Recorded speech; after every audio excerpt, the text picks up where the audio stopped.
Hello, everybody. Brian, welcome back. Hey, Hope good to Easter be was back. good. Yeah, here we go again. Let's do it. We're doing Revelation 20 today, but before we jump into that, I just want to remind everybody, go check out Concordia Bible Institute. So, I guess what are what position can I say you have here? Yeah, we keep cruising along with weekly podcasts going through. We're through the Pentateuch now. We're into Joshua, Joshua 1, 2. Finished up Joshua 2 recently, and we'll keep moving along there. But yeah, the other series are there. You can see all kinds of videos, some other more special videos for various things. Revelation, there's stuff, all kinds of fun stuff there. Yeah, you guys have your the older podcasts as well. So yeah, tons of options there. But yeah, go check out Concordia Bible Institute. Really good stuff. If you like Christian content, I mean, there's more than enough for you to look through here. And you finally did over 400 videos. It's about time. I have like 10. That's amazing. Lots to look at there.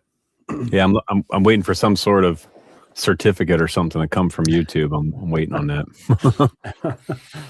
All right. Well, do you want to give us, since we missed Easter week, Holy Week, do you want to give us a rundown of where we were at? Maybe reviewing 19 a little bit. Yeah, 19 was, we're in Easter now. And so we can say the Alleluias that are in chapter 19 without any hesitation there, right? So it's the only place in the New Testament you get Alleluias, and there are 4 of them, and they're kind of back to back. And so that's in chapter 19, and it's the marriage feast of the Lamb and his kingdom, which has no end. And it's really remarkable. We also got the rider on a white horse, and he has a white army arrayed in white clothing. And in some ways, chapter 19 is putting together some earlier themes that we heard. The horses and the white clothing, and the fact that there's a lead horseman. And so all these things that he does battle with the word of the Lord. And I think the transition, I guess, would be at the end of 19, we're already getting an indication that there's some finality here. The false prophet, stuff's getting thrown into the lake of fire. And that seems pretty final to me. And that's the kind of stuff that we're going to see here in chapter 20. This is the millennium chapter, 1,000-year period, 1,000-year reign. And, but it also has the beast and the false prophet and all of that being thrown into the lake of fire, death and Hades being totally conquered, thrown into the lake of fire. So we're getting toward the end. This is this is the third last chapter. So we're getting there. Just a couple more. And this is probably one of the more controversial ones, I'd say, huh? It is. Yeah, it is. And so you'll hear, I've talked on this a couple other places, but I think just as a kind of spoiler alert, what I'm doing with this chapter will be something that is trying to reconnect with a real old school traditional interpretation of it, but just trying to bring it to light in a fresh way. So what that all means, maybe we'll save for after we hear a little bit of it, but. All right. Well, should I just start you want to jump right in the text, or how do you want to do that? Yeah, let's, chapter 20, we're going to get the 1,000-year period here, and then this final defeat of Satan and death and all of this. Now, maybe we'll just start with the first 6 verses. You want to just read those, and then we'll go from there. Sure. Then I saw an angel coming down from heaven, holding in his hand the key to the bottomless pit and a great chain. And he seized the dragon, that ancient serpent who is the devil and Satan, and bound him for 1,000 years, and threw him into the pit and shut it and sealed it over him, so that he might not deceive the nations any longer until the 1,000 years were ended. After that, he must be released for a little while. Then I saw thrones, and seated on them were those to whom the authority to judge was committed. Also, I saw the souls of those who had been beheaded for the testimony of Jesus and for the word of God, and those who had not worshipped the beast or its image and had not received its mark on their foreheads or their hands. They came to life and reigned with Christ for 1,000 years. The rest of the dead did not come to life until the 1,000 years were ended. This is the first resurrection. Blessed and holy is the one who shares in the first resurrection. Over such the second death has no power, but they will be priests of God and of Christ, and they will reign with him for 1,000 years. Cool. Fun stuff. So, I don't know where to even start with this. Millennialism is a thing, and you've maybe heard of that. The Kiliist controversies, maybe you've heard of that. Some of our listeners out there. What is that? Okay, Kiliist that's the Greek word for 1,000.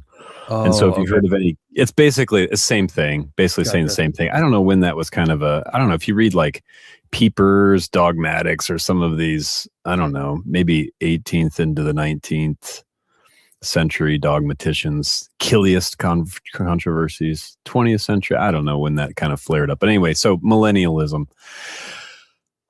What do we do with this? Well, let's just start with the text, I guess. Start with verse 1 and we'll walk through all this. Now, I'm really struck by all of this language.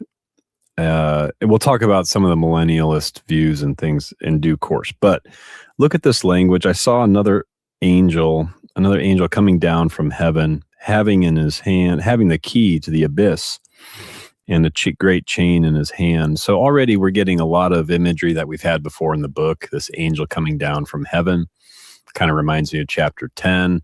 He's holding in his hand. Okay, remember the Son of Man has in his hand things.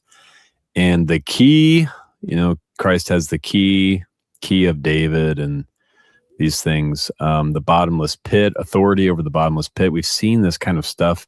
The chain, I think, maybe that's a little bit new, but that's kind of consistent with all this other language here of defeating the devil and dragon and serpent. Binding. Mm-hmm.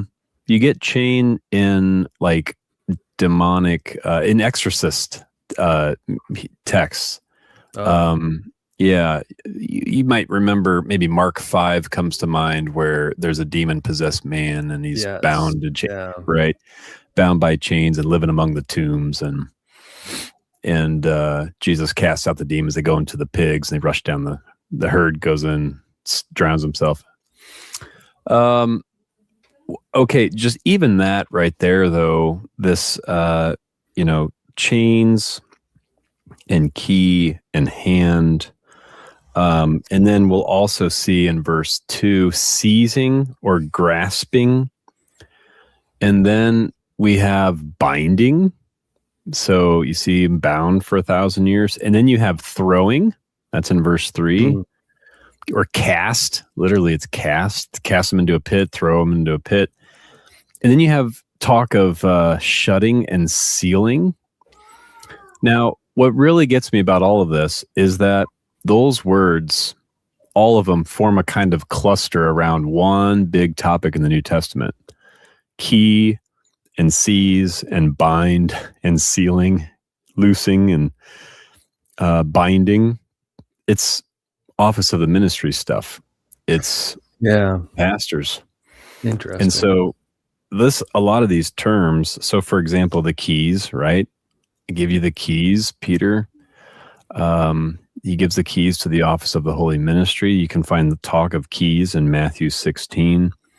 You can find talk of seizing or binding in John 20. So the risen Christ comes back and he says, whatever you loose on earth will be loosed in heaven. Whatever you bind on earth will be bound in heaven. So the language of binding is there.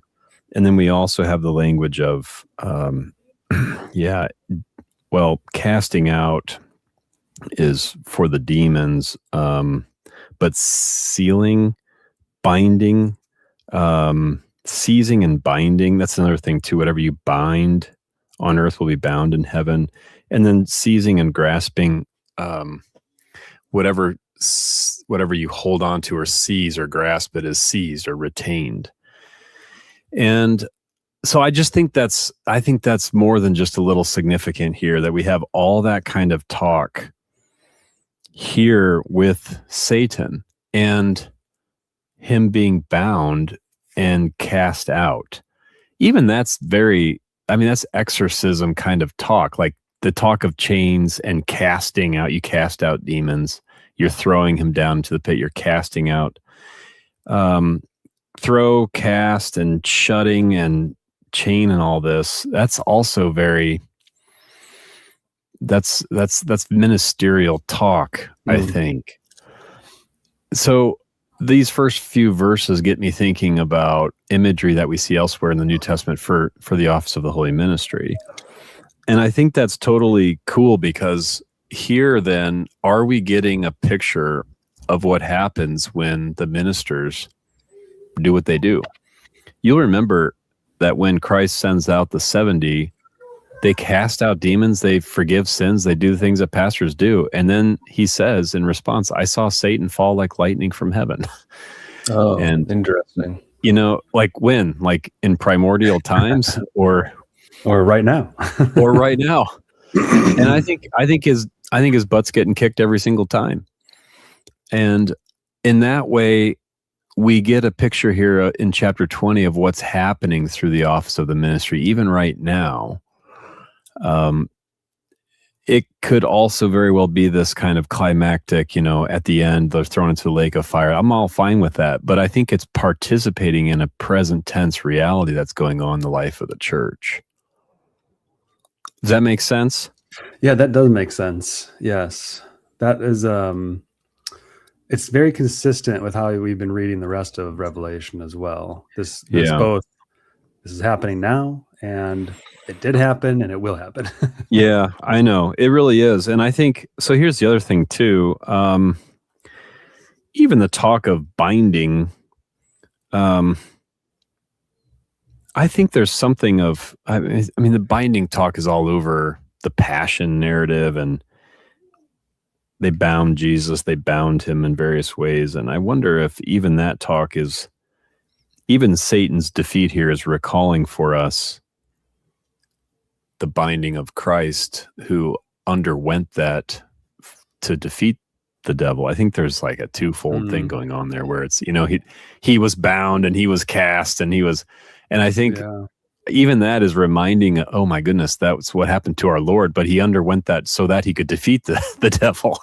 And so nothing happens apart from Christ in Revelation. And I just love that, because even the defeat of the devil is like meant to remind us of how he was defeated. Yeah, that's very interesting. Yeah, I think it's a lot of fun. So, okay, and then what do you do with the 1,000 years? So here's where I don't know, I maybe get a little bit tricky, and that is at the end of verse 3, it's until the 1,000 years were ended. After that, he must be released for a little while. Mm-hmm. That little while, to me, that's the same kind of thing that we've had before in the book. He knows that his time is short, and the souls under the altar are told to rest for a little while. Actually, we even have those, don't we? The souls who have been beheaded in the very next verse. So this language of little while, they're told to rest for a little while.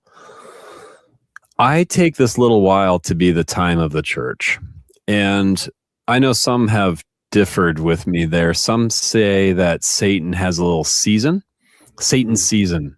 So basically, whatever you do with the 1,000 years, at the very end of the world, he's released for a little while, and things get like doubly, triply bad, and then it's the end. And this is where most people are going to be like, we're in the 1,000 years, look how bad things are, that kind of thought. Yeah, there's going to be, some would say, well, whatever you do with the 1,000 years, I guess, some would say we're in it right now. I think we are. I think we're in the, I'll say more about the 1,000 years in a second, but I think some would say like we're on this timeline where Satan hasn't been released yet, but he will be for a little while before the end comes. Mm-hmm. And he gets this little sliver of time, like when things are really getting bad. I don't think so. I think Satan's season is right now. I think what he's doing, and we'll see this later, when he's like deceiving the nations and gathering them for battle, that'll be verse 8 and 9. These are things he's already doing. I think Satan is totally active in his little while right now. But I think the 1,000 years is Well, think of the Bible and think of the numbers earlier. How does it use thousand and how does it use all this stuff? Well, um, thousand would be something like complete and total reign with Christ. Now, when does that happen? Well, and here I'm tapping into just an old school observation. It's Augustine and it's many others. And I think it's totally right. And there's no reason to depart from it. I don't think it's all that complicated. And that is, I think people reign with Christ when they're baptized. I think that's the first resurrection of verse 6. That's the first resurrection. I think it's baptism. And I think the reason we have 1,000 years is you reign with Christ completely and totally in baptism. And this is also why I think 1,000 years is repeated 6 times in a row. So if you look at... Yeah, I was just going to ask that. It does seem just repeated over and over. So verse 2, verse 3, verse 4, verse 5, verse 6, and verse 7. We didn't read 7 yet, but there you go. Here's another one. Yeah, there you go. 1, 2. 1, 2, 3, 4, 5, 6. Now, why is there 6 of them? I think the 1,000-year period, I think there's 6 of them. John has jam-packed his book of Revelation with numbers. So I think there are 6 of them because he knows exactly how to count and he knows what he's doing. I think there are 6 of them for the 6 days of creation. I think it's for the 6 days of the week. I think so the only other place in the Bible that talks about 1,000 years is Psalm 90, where 1,000 years are like a day. I was just going to ask about that as well. I know. Because that gets abused too. That it does. It does. And I think the 1,000 years like a day, and 2 Peter has that a little bit. He just quoting Psalm 90. So it's really one place, but 2 if you count 2 Peter. But I think the reason you get 6 of them is because this is the life of the baptized. Every single day you reign with Christ. It's day after day after day after day after day. I think it's meant to recall the 6 days of creation, the 6 days that you're meant to work, the 6 days that and it sounds like Luther, when you wake up every day, day in and day out, you reign with Christ, make the sign of the cross. I think that's why there are 6 of them. And I think the 1,000 years is meant to get us thinking about a daily reality. Why would you need to mention it 6 times? I just think if the 1,000 years is such a whatever, just mention it once. But 6 times in 6 consecutive verses, I just think there's something else going on there that's meant to be evocative of our life with Christ day in and day out. Yeah. So I also think all this talk of coming to life. So if you look into verse 4, all this talk of coming to life has happened earlier in the book. Oh, I should say too, thrones, verse 4. I saw thrones. Now, everywhere else in the book, whenever thrones is plural, it's the 24 thrones. Like 24 elders. Yeah, there you go. 24 thrones. We've seen that all throughout the book. But here, curiously, at the end, it's just thrones. And who's on these thrones? Isn't it usually just the 24? And now I think we're starting to realize the Christians reign with Christ, and that is they're sitting on those. Who's on these thrones? Everybody, all those who reign with Christ, those to whom the authority was given to judge. And Paul speaks this way in Corinthians. Don't you know that you'll judge even the angels? Like you'll have all kinds of judgment given to you. The souls of those that have been beheaded for the word of God, those who haven't worshiped the beast or its image. It's a lot more than just the 24 now. Those who haven't received the mark on their foreheads, they came to life and reigned with Christ for 1,000 years. So, I think we're now getting the sense of the thrones that have been reserved for God's people more broadly. And this language of coming to life, this is another thing that just, I think, coalesces nicely. We've already had in Revelation talk of God's saints coming to life. Think back in chapter 10, chapter 11, they prophesied, they spoke the word of the Lord, and then, they were persecuted for that, and some even killed. And yet they came to life. It was like 3 days later, and they came to life, and you must prophesy again. It was like, take and eat, speak this, bear witness. They'll put you to death, but I'll raise you to new life, and do it again. Do it again. Take and eat, speak the word. They'll put you to death, and I'll raise you to new life. And that was just like, that's just what it means to be a Christian. That's just what it's all about. So, well, now you've got me really curious about verse 5 here. Yeah. If I'm tracking your meaning, that's an interesting one. Yeah.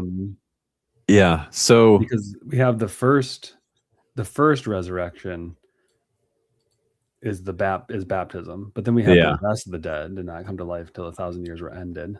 Yeah. But what am I missing? Yeah. The rest of the dead, I think that's everybody. The rest, like the rest of the number, rest of the company of God's people. So like everybody that John sees has already been beheaded for the testimony. They've received their reward, as it were. They came to life and reigned. So he sees, I think, the people who have gone before him reigning with Christ. Oh, I see. So the rest is like those who have not been beheaded. Yeah, that's right. That's right. But still follow Christ. Yeah, they're all, everything is, yeah. I think everybody has died. Sure looks like it. That's why I was like a little confused by that. But that makes sense. They're all dead in some way, it looks like. But yeah, I think the rest of the dead did not come to life until 1,000 years were ended. Yeah, I think this is the time of the church. This is the time of baptism, and he sees those who have gone before, and he also sees present tense. Even the talk of reigning with Christ, in Revelation, that is present tense stuff. They will reign with Christ on the earth. We had that in chapter 5, verse 10. They will reign on the earth. And that's the same language, like reigning with him for 1,000 years. Chapter 5 has already told us they're reigning with Christ on the earth. And so blessed and holy is the one who shares in the first resurrection. I think that's a reference to baptism. I think that's when we're raised with Christ. So you think Colossians 3, set your mind on things above where Christ is.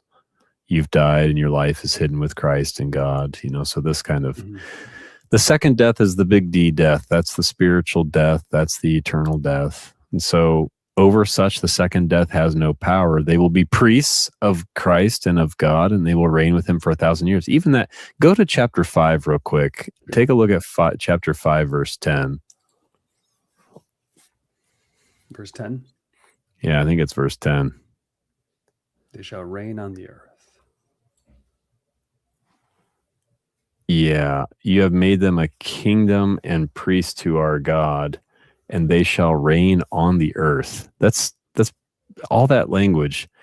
Kingdom and priest to our God, and they shall reign on the earth. I mean, all of that that's the kind of language that you get in chapter 20, which is why I think this 1,000 years stuff, that is exactly the kind of language that's in chapter 20. So I think this is present tense stuff. I think this, reigning with Christ 1,000 years, it's what we have in baptism already. So that's pretty foundational for how I approach this chapter. It kind of governs how I think of it. Like, we are priests already right now. We are reigning already right now. God's people coming to life already right now. So yeah, I guess I like how it fits with the 1,000 years. We've seen, I can't help but keep going back to this idea, how we've seen how Revelation is like, it's not just the future. Yeah, it's like your present life right now. So I love that fits with that idea, because it's so clearly a large part of Revelation. That is the life of the church. It's your own individual life. It's your everyday Christian life. And that's right. It will keep happening. This is that's sort right. of the pattern that repeats. That's right. That's right. Yeah, it's like, it can be as simple as just saying, when are you raised with Christ? Well, you're raised with Christ spiritually in baptism. You're raised with Christ bodily at the resurrection of that. It's like you had just one word there that has more than one layer going on. When you just say, you'll be raised, you've been raised with Christ, that kind of thing. And I think Revelation it's just brilliant in that way. It does it a lot. I also think it's kind of the sort of thing. I don't know that you would get this if you just jumped right into chapter 20 raw and you didn't think about the earlier chapters. Like, I like your point about consistency with the rest of the book. So we've been through 19 chapters together, right? And then we've kind of hashed this out, and we've seen maybe a layer of depth there. And if you keep that in front of you as you go forward into chapter 20, then you see that. Then it's like, well, actually, what happens if this is more than just way down the road stuff? And then it starts, I think, coming alive. Yeah. So yeah, I think it just comes out so clearly if you read this straight through. Yeah, it's hard to ignore. Yeah. So then you start to see these key terms that John uses earlier and how they function, and then you think, well, you put all that together, and this could be a very rich imagery of what's going on right now. So yeah, key and hand and seize and bind and throw, like all this is just like anybody reading the New Testament, anybody hearing the proclamation, that this is all just really evocative of ministry and what's going on. So now, I have to ask, because this was one of my favorite points that you discussed in chapter 17. Do you remember the one who was, now is not, and yet will come out of the abyss and go to destruction? There seems to be like that pattern here as well. That he's coming out of the abyss and going to destruction here. But it also seems like that pattern that we're talking about, that's also true for the present time for non-believers, is it not? Yeah. So it seems like there are two patterns you could be part of. And that's it depends on who you follow. If you follow the one who is and was and is to come, that's your current reality too. Yeah. No, that's right. I totally like it. I think Revelation does the story of two paths and two churches and two reigns. You could reign with Christ, or you can reign with the devil, basically. And that's why I think you're going to see that here. So if you look at verses 7 and following, there are two reigns going on. This is more of the battle. We kind of had this in chapter 16. We've had this war stuff. So if you see that there in verse 7, the 1,000 years are ended, Satan will be released from his prison. He'll come out to deceive the nations that are at the four corners of the earth, Gog and Magog, to gather them for battle. Their number is like the sand of the sea. They marched up over the broad plain of the earth and surrounded the camp of the saints in the beloved city. But fire came down from heaven and consumed them. And the devil who had deceived them was thrown into the lake of fire and sulfur, where the beast and the false prophet were, and they will be tormented day and night forever and ever. So this is another reference to this little, I think, so one pushback I've gotten over the years is, well, what do you do with this, like 1,000 years are ended, then Satan is released? And I think it has to do with our kind of impoverished understanding of this word ended. It's really, if you remember Christ saying it is finished, tetelestai, it's that same root here for finished as in fulfilled, completed, brought to its. So I don't think, like, temporally, I know you'll track me here, but I don't know that everybody always tracks. But that is like, if we just think ended, we think chronologically, temporally, last point. You know what I mean? Right. It's like timeline stuff. It ends and then something else. And I just don't think that's the case. But it's hard to explain that when the English words. I'm with you there. If anybody is interested about this, I have a video on efficient causation in my Oh, YouTube library or in my YouTube page. Go check it out. You'll get a better understanding of what he's saying. We have such a scientific mind, and we only consider like efficient causation. One cause starts, then it ends, and then it's done with, and then another cause starts, and that ends, and it's yeah, done with. So I'm with you there. I totally agree. I It's appreciate just it. not how Yeah, the Greeks thought. It's not how they thought. I'm totally with you. Another example comes to mind would be Romans. Christ is the end of the law. This kind of like the laws had this, or it's the telos, the completion, the fulfillment of something. Everything Mhm. culminates in it. And I think the same thing is going on here. When the 1,000 years are ended, that is when they are totally and completely brought to their completion in baptism, when they're secure, when they're set, when they're established, then Satan is released. He Yeah. can't harm you. He is he's given his sphere of influence, but the baptized have been sealed, like in chapter 7. So I think it's this complete, total, like fulfillment, completion. I don't think it's just this like timeline stuff. And that's what it's tricky with the English word ended, so you get some of that. But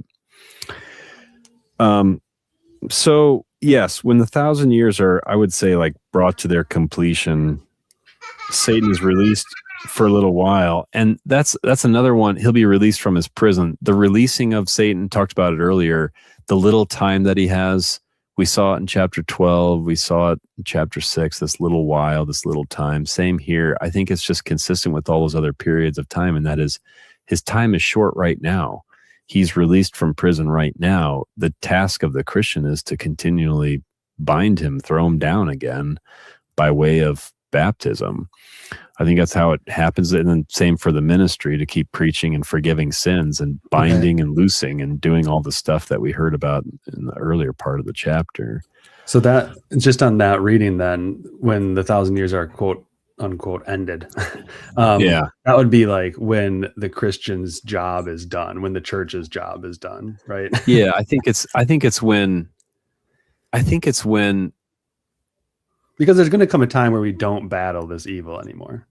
Yeah, that's right. That's right. I think when the 1,000 years are ended, it's when they're brought to the completion in baptism. And I think you can. Yeah, I see what you're saying. I shouldn't say the church has ended, but the military aspect maybe of the, I don't know. Yeah. Yeah, right. When the 1,000 years, like when all the baptisms are brought to their completion, you might say. Yeah. There'll be a final defeat of the devil. The thing about the deception that in verse 8 there, like deceiving the nations, already back in chapters 2 and 3, we're told that the devil does this stuff. He's already deceiving people right now. And he's doing this, the four corners of the earth. It's a global phenomenon. He's deceiving the nations. Gog and Magog are, I don't even know how much we really know about them. They're in Ezekiel. It looks like Gog is some sort of ruler from a land of Magog. And this is in, I think, Ezekiel 38, 39. They're kind of like representative of God's enemies. Okay. I don't know how much I don't even really know what those words mean etymologically.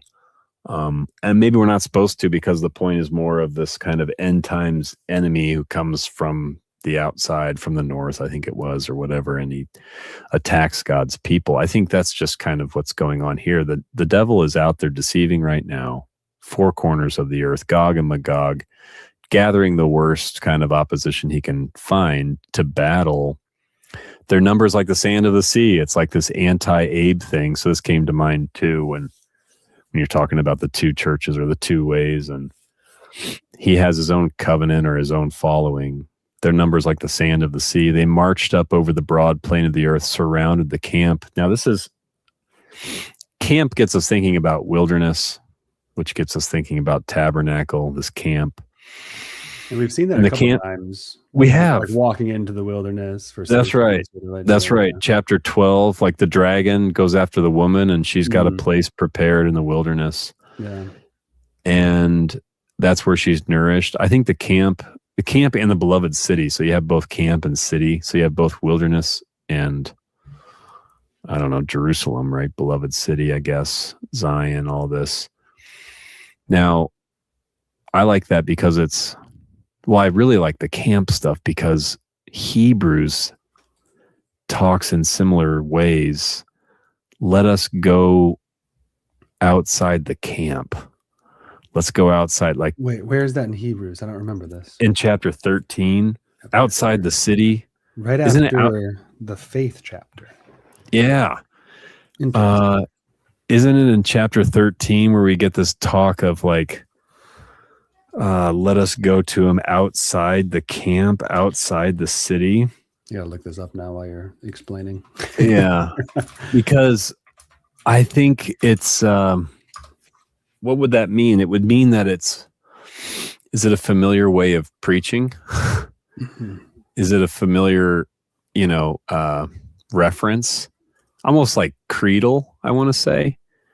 I think that would be really cool if you have this kind of imagery that you referred to suffering with Jesus outside the camp. Yeah, this is interesting. Not to interrupt you, I'm sorry. Yeah, But go this ahead. is interesting language of camp here, because you have the bodies of those animals whose blood is brought into the holy places by the high priest as a sacrifice for sin are burned outside the camp. There you go. And then let us go to him outside the camp. And That's the one. That's the one. That's the Very one. Interesting. Isn't that cool? And in Revelation, you have the talk of camp, like Satan does battle against the camp, against the beloved city. And I'll bet that was a familiar way of speaking. I'm leaning on Hebrews here. This is a sermon. This is how you preach of Jesus's cross. And so he suffered outside the gate. So they're seeing like, oh, the cross was outside the gate, and okay, Old Testament time. So they're putting all this together, and they're saying, well, let's go out there too. Let's go to him outside the camp and bear the reproach that he endured. Let's participate with him in this. A fascinating connection there. Yeah. Isn't that cool? And so the devil is gathering his forces to go against the camp, to go against the city. And so I think that's similar here. He's synagoguing Agag to gather. He's gathering the camp of the saints, gathering against them. This is just like chapter 16, Armageddon. This is the battle. This is part of the battle that he's kind of conjuring up. And yet fire comes down and consumes them. I mean, this is like, sorry, I'm so struck by this. This is quite amazing, because it's like Christ is our sacrifice. Yeah. Who's being burned outside the camp right now in this? It's like anybody who Christ is not covered by that sacrifice. I know. So that's exactly what Hebrews 13 says.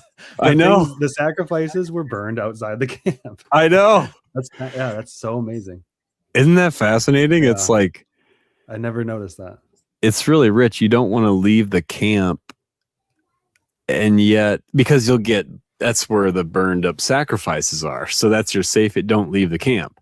Yeah. But then Hebrews, there's another twist there. And that is, Christ he bore the reproach outside the camp like a rejected sacrifice. And yet let's participate in, that kind of thing by way of being united to him. And let's go outside the camp and bear the reproach that he did.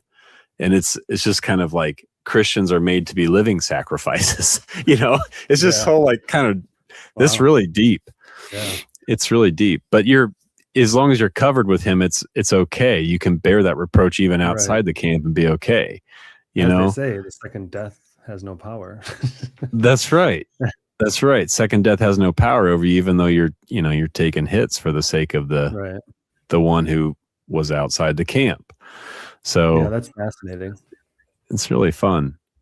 It's really fun. I love that connection. That's really cool. Yeah, surrounding the camp and then the beloved city, but fire comes down and consumes them. That sounds kind of like we're Oh, I don't know, maybe back in chapters 10 and 11 again, where Oh yeah, all the fire raining down. all the fire's coming down and consuming them, which is also, that's that word again, consume, That is which everywhere. it's totally Yeah. everywhere. It's totally everywhere. But again, that's something that was also in chapter 10 and 11 as something that's happening right now, this consumption.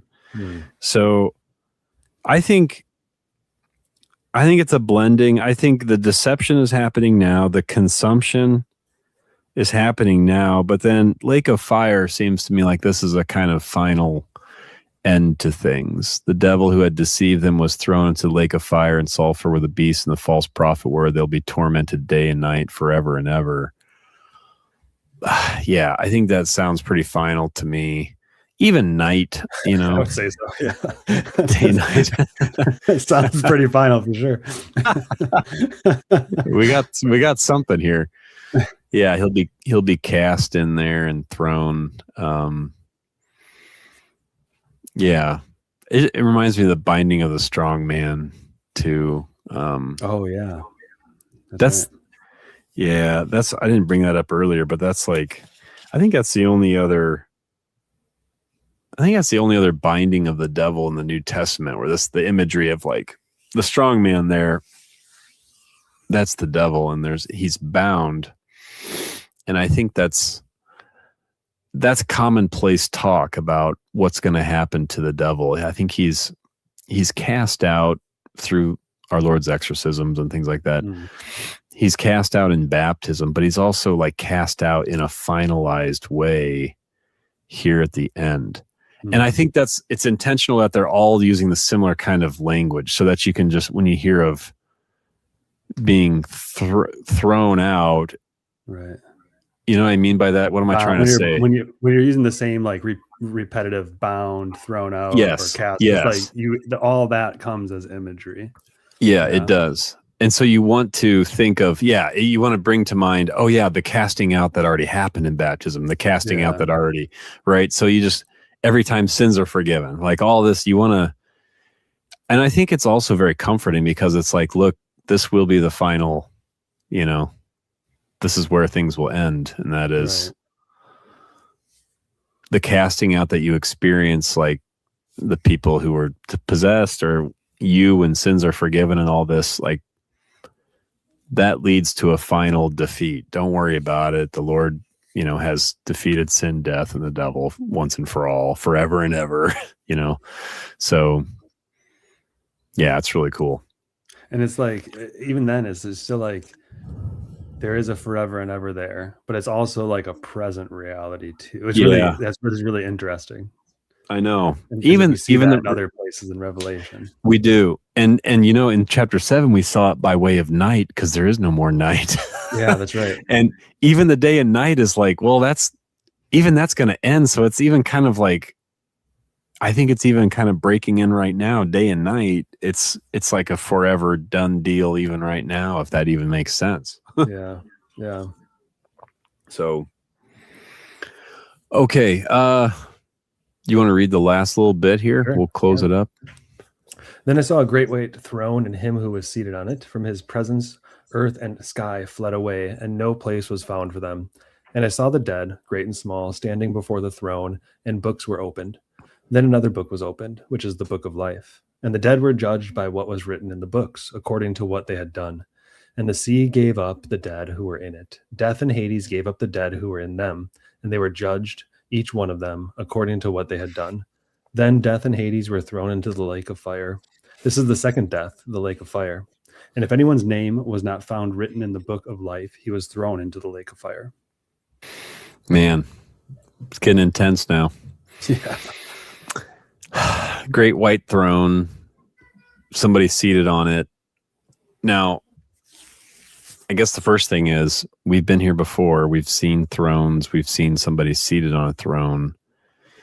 Now, earth and sky fleeing away, no place was found for them. This is, I think, we're getting toward the end. It's rattling creation. I saw the dead, great and small, standing before the throne. The books were open. Now, I guess the first big point I want to make here is like, we've been in a similar place before. We've had a throne, we've had someone seated on it, we've had books being opened, right? Now, interesting, we have plural books. Books were open, and then another book was open. So we have a single book and a plural book, which is kind of interesting. And you remember in chapter 5, we had the throne, we had someone seated on it, we had the book being opened, and we talked a lot about how that all sounded like divine service stuff. The books being opened, or the book being opened, I should say, is the task of the Lamb. The Lamb opens up the book. It's the word going forth. And here it's like there seems to be one special book, but also many books. There's a book of life, and then also plural books. And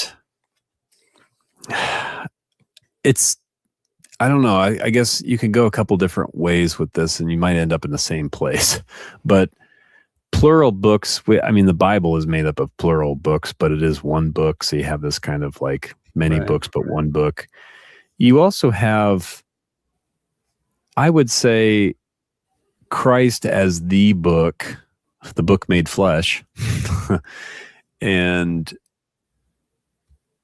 Psalm 139,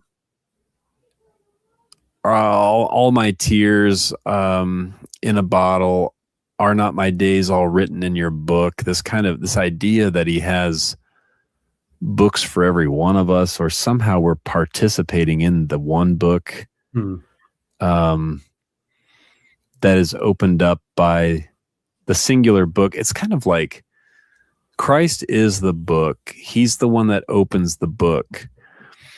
And yet his people are recorded in that book. And so in that sense, he has many books.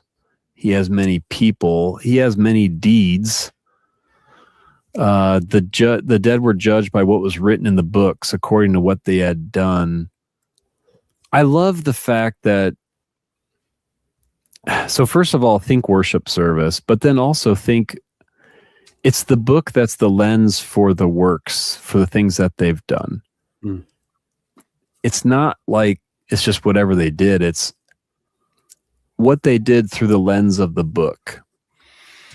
That's how he sees all the individual books. That's how he sees all the individual works. It reminds me of, well, all the talk in James and Romans and elsewhere about good works and faith and the works that you do. Well, even Revelation, actually. Chapter 14, didn't it have, blessed are the dead who die in the Lord, for their works do follow them? Oh, yeah, that's right. Yeah. Remember that? Yeah. And I think here it's, what do we see when we look at good works or any works? Do they proceed from faith? Do they flow from faith? And if so, that's the kind of works that follow. That's the kind of, you built it up, and it's not hay or straw that's being burned up. It'll be silver and gold. It'll stand the test. And I'm just trying to draw on Corinthians here. Yeah. But the works last, and the works are seen through the lens of the word. They're purified by the word. They're made holy by the word. All those works are. And yet there are awesome works that are done by unbelievers, non-believers. And when you look at them through the word, it's showing that it doesn't proceed from faith. Without faith, it's impossible to please him, and all this sort of stuff.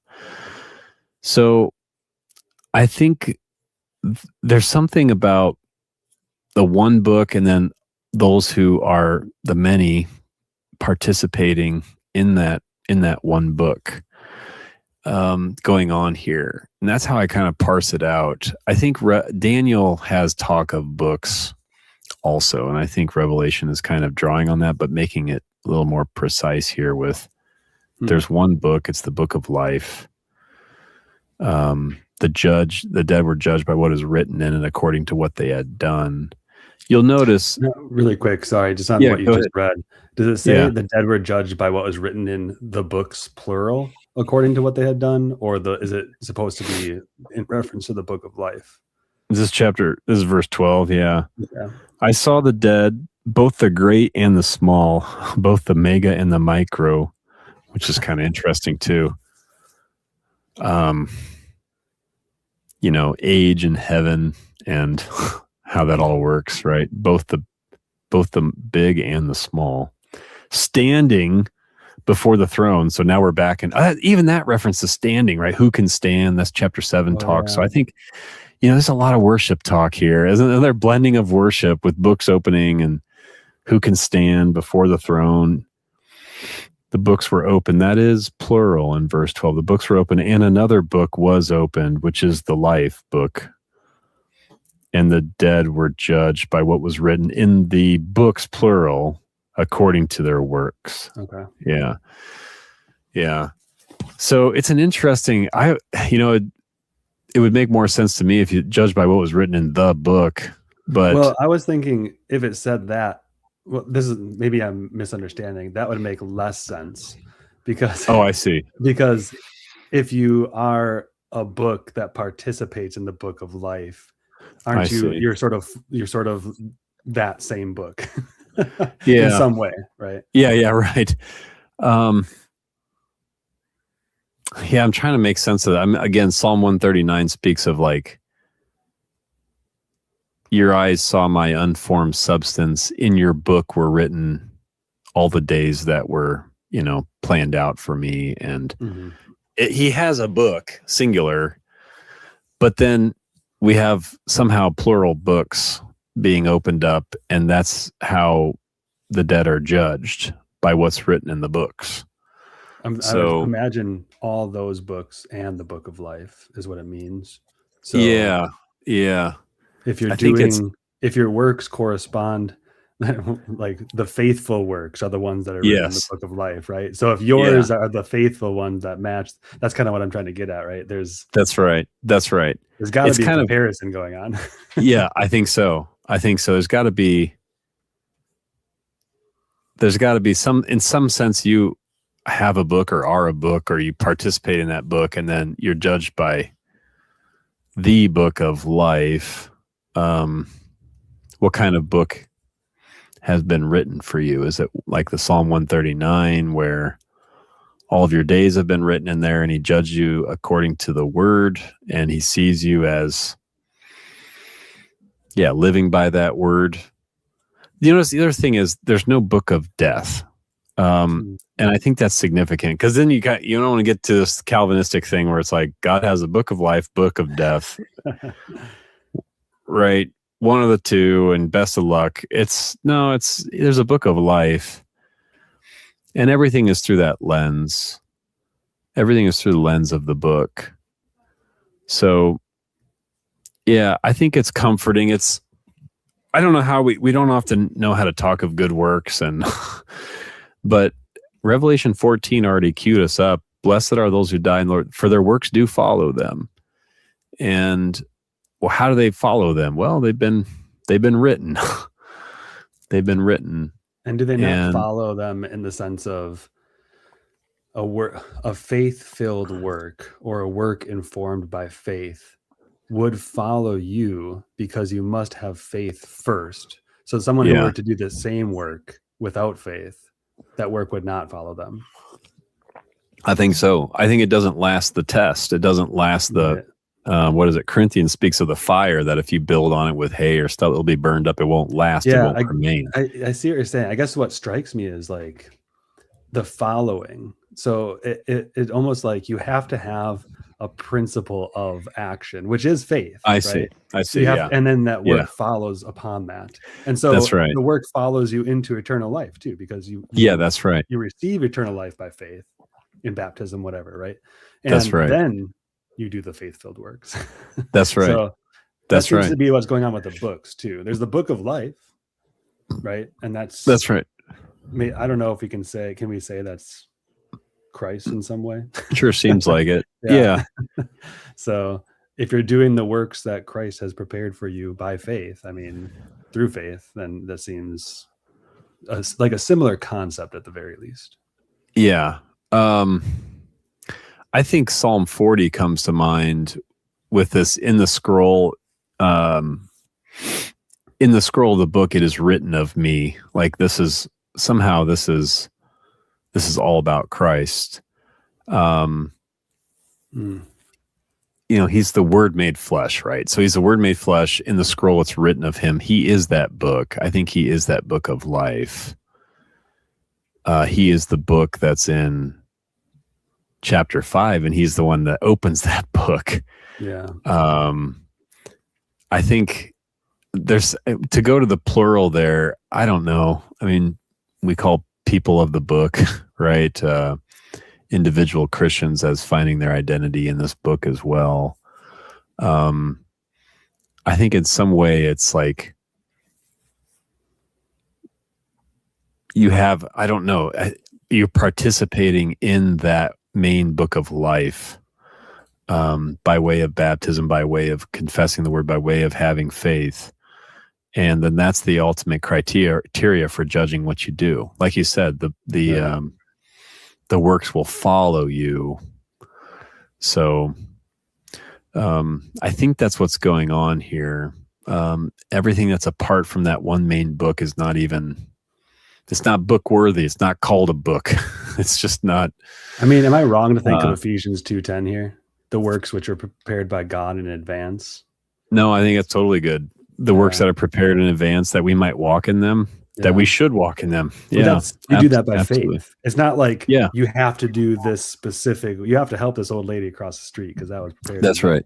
But it's the works that you do by faith that's been given to you. But the faith is the thing that saves, and the works. That's right. Follow. That's right. Yeah, absolutely. So that way, it's again, I think it's significant that they were judged by what was written in the books. Like you could just say they were judged by what they did. Did they help the old lady or not? That's well, it's not just what they did. Like two people can help the old lady. One can be a Christian and one cannot. And it's the same outward work, but one is pleasing to God and one is not.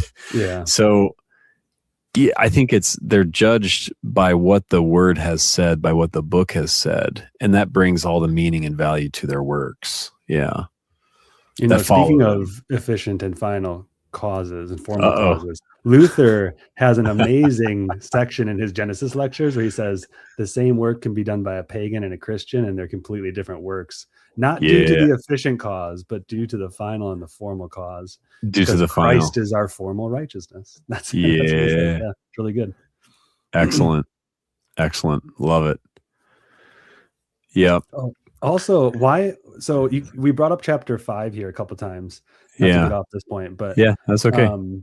I thought of chapter 5 when we read the very first. Why did that happen? I'm trying to place it. I've been trying to think about that the whole time, but chapter 5 when we said threw into the pit, shut it, sealed it, that he might not deceive. That just reminded me of the opposite of opening seals and releasing like what's in them. That's right. So I don't know if there's something to that, but it was interesting because then you mentioned chapter 5 a few times through here, and I was like, I did, yeah. I don't remember the language exactly, but chapter 5 has a lot of seal talk, doesn't it? That's when we first get the seal talk, and maybe that's what it was. What a contrast it is, right? Because in chapter 5, it's sealing. It's the seal that needs to be opened, and in chapter 20 here, so what a contrast! Then you seal up, you seal up the devil. Also the hand, like holding in his hand, I think, what was it in the that's right, that is there. Chapter 5, the book was in the hand, wasn't it? The scroll or the biblion, that's right, was in the hand. But yeah, there's a lot of chapter 5 going on here, and I think that's worship service stuff. So even with the books, it's like the books of the Old Testament, the books of the New Testament, those books are being opened up all the time, and they're judging us by what we've done. And that is, these people have faith. These works are flowing from faith. Like that's happening all the time. We hear the book of life. We are opening books, and there's really only one book. There's one scroll. There's one person that is the Word made flesh. There's really only one, right? So there's many words, many books, but there's really only one word, one book. And that's constantly going on. And yet maybe we get this consummate final, judgment where, as we see there at the end, the seas giving up the dead, death and Hades, they're all judged according to what they had done. Right. And that's a totally different judgment. That's just, everybody's being judged according to their works, it looks like. And yet, right, one has faith and one's totally dead. And so what's dead is they're thrown into the lake of fire. That's the second death. That's a final capital D death. Anyone's name not found written in the book of life. So that's the other thing too, is that the books plural might be a little odd, but at the end of the day, names written in the book of life, singular. Mm-hmm. Mm-hmm. And it doesn't even speak of, again, it's not like, and then there's a book of death that also records all these names, right? It's just, there's the book of life. So you speak of it in a very positive sense, and then it's that which is rejecting it and not wanting anything to do with it, thrown into the lake of fire. So,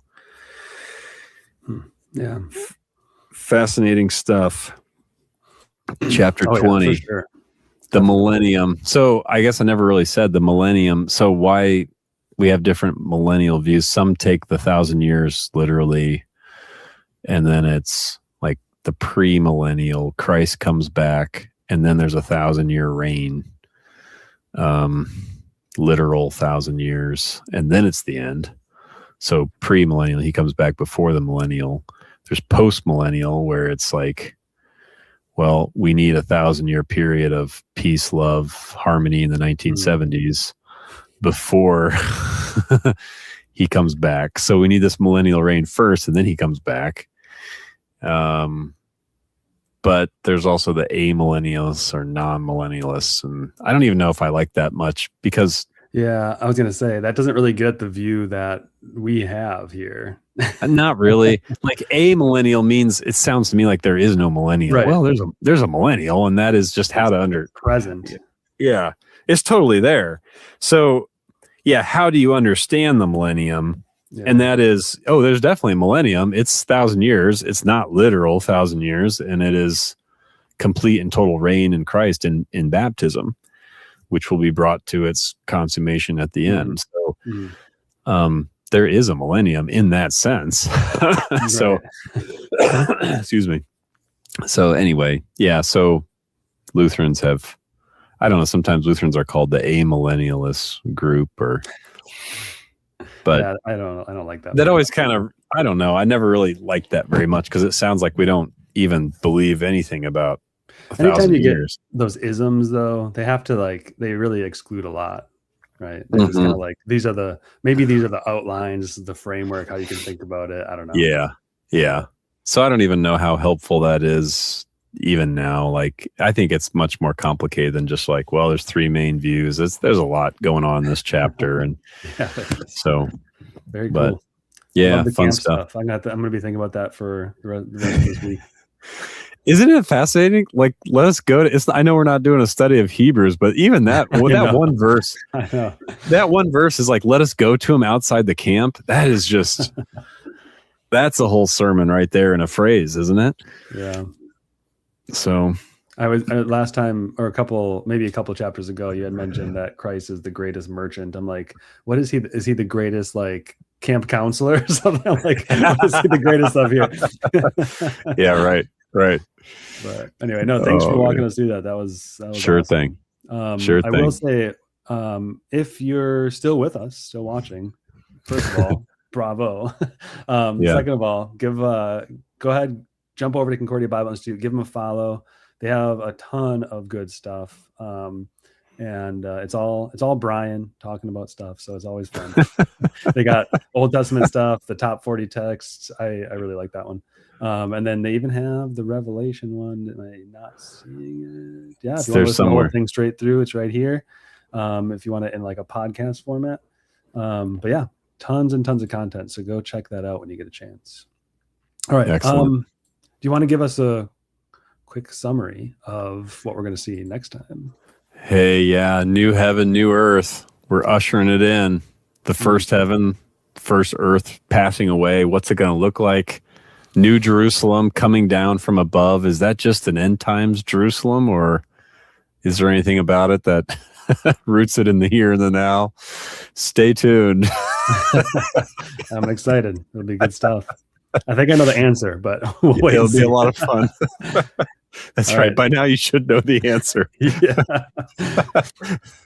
Well, all right. Thanks everybody for watching. Don't forget to like and subscribe and share the video. It does help us a lot. And we'll see you next Saturday. Yeah. Thanks.